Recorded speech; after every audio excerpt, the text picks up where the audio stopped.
রাজধানীর কামরাঙ্গীরচর থানা চাঁদাবাজি ও শ্লীলতাহানির পৃথক দুই মামলায় সাবেক খাদ্যমন্ত্রী কামরুল ইসলামের 4 দিনের রিমান্ড মঞ্জুর করেছে আদালত। এছাড়া চকবাজার থানার অপর একটি হত্যা চেষ্টা মামলায় তাকে গ্রেফতার দেখানো হয়েছে।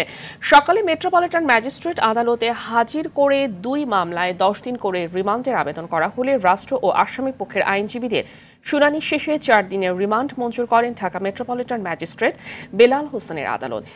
এদিন লালবাগ থানার এক মামলায় চকবাজার থানা আওয়ামী লীগের সভাপতি সিরাজুল ইসলাম ওরফে রাজুকে গ্রেফতার দেখানো হয়েছে।